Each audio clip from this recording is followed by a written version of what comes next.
Welcome back to the basement headquarters of the 1010 Club, the luxuriously appointed headquarters for the full review of this. This is the Seiko Recraft SNKM97. Been wearing it for just over a week. First impressions were that I loved it. I loved the way it looked when I first unbagged it. You can see that video, and one of these places is where a link to that will be. But let's jump in a little further, shall we? I have to wear this. I feel like it matches. Too much? All right. Well, let's get some measurements out of the way before I start drooling over the way this thing looks. 44 millimeter diameter for that watch face, only 11 millimeters thick, 24 millimeter lug width though. Luckily, that bracelet tapers, but let's just get lost in the watch face for a second. That's what drew me to this piece to begin with. I love the topography of this watch, the applied indices, the applied Seiko logo, the depth from that black chapter ring to that inner green ring. It's kind of a diagonal slant down to the floor seats with it's gold or is it bronze? Whatever those indices are, I love them. Also the white kind of framing around the 12, the 6, the 3, also the date.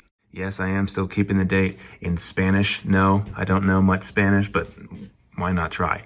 The 70s vibes in full effect. I obviously got this because I wanted a retro looking watch, and I absolutely got one. The case, I still love the shape. I love this circle in this kind of roundish square, kind of a cushion case, almost like if a turtle was born in the 70s.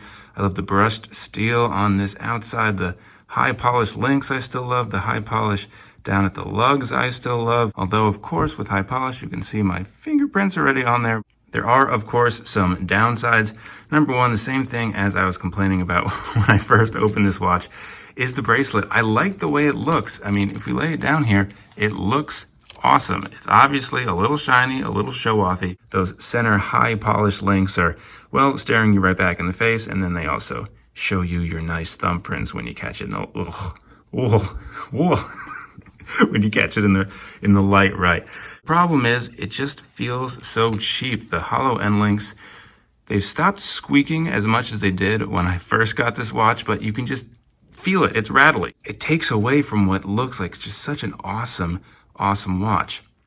The crystal too, not a fan. Now, obviously, it's not going to be some fancy sapphire. I got this watch for a bargain. It was $108 from the Amazon warehouse, but still, the flat crystal is absolutely nothing special. I know it's hard licks, that's fine.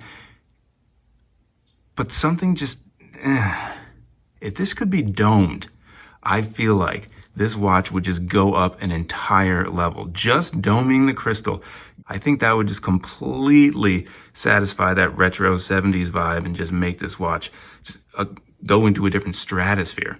Another issue is the legibility. Now, right now, you can clearly see what time it is. We got about 9 lights shining down on this watch.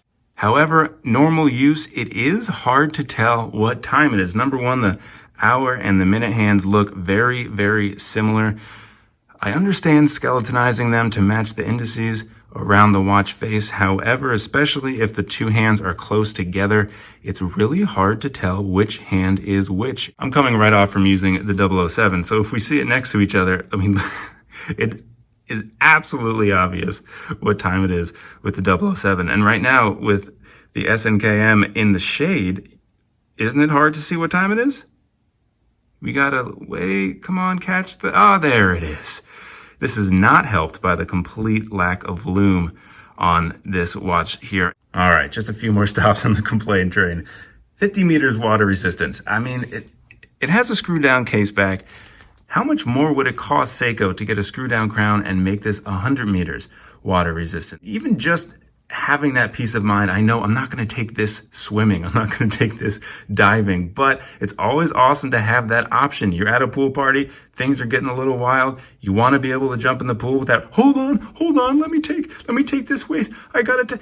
How much harder would it be to make this watch 100 meters water resistant? And also, I mean, I love a display case back. I was very excited actually because this is going to be my first display back. You can hardly see a thing. I thought I'd be staring at this for days and days. And I mean, look, I'm trying to get you a good shot with the bracelet and it's almost impossible. So what's the point?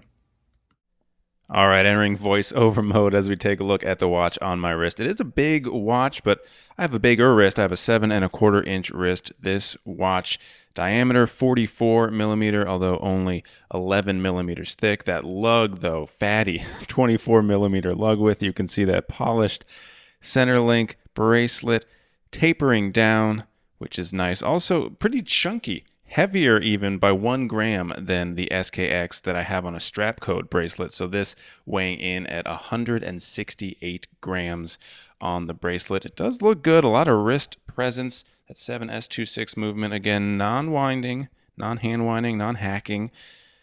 Let's get that selfie light, that ring light I thought might bring out some cooler colors, but actually just makes it look flat.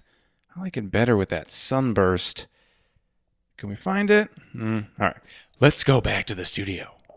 I guess it's just like the saying goes, I'm not mad, I'm just disappointed. A little. Seiko came so close to having an all-star on their hands. I feel like they just cut a few too many corners and it ended up feeling just kind of a little cheap and also not exactly what I think they should be going for. I know I complained about the bracelet. I know I complained about the water resistance. Even the 7S26 movement is outdated. I could forgive all of that if they just domed this crystal. It's so boring. This is such a big, loud, conversation-starting watch. It needs that last touch of vintage. It needs a big old bubble on it.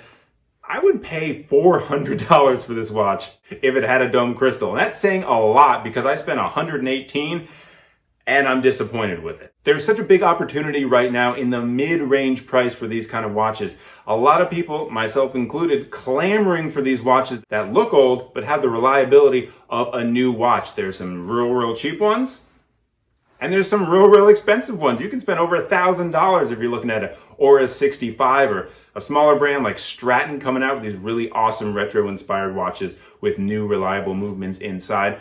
Where's the mid-range? That's exactly where Seiko could land if they just put a little more attention into the watch. Will this be my first project? Will I try and do this dome crystal myself and make this one of my favorite watches I've ever put on my wrist? I think I might.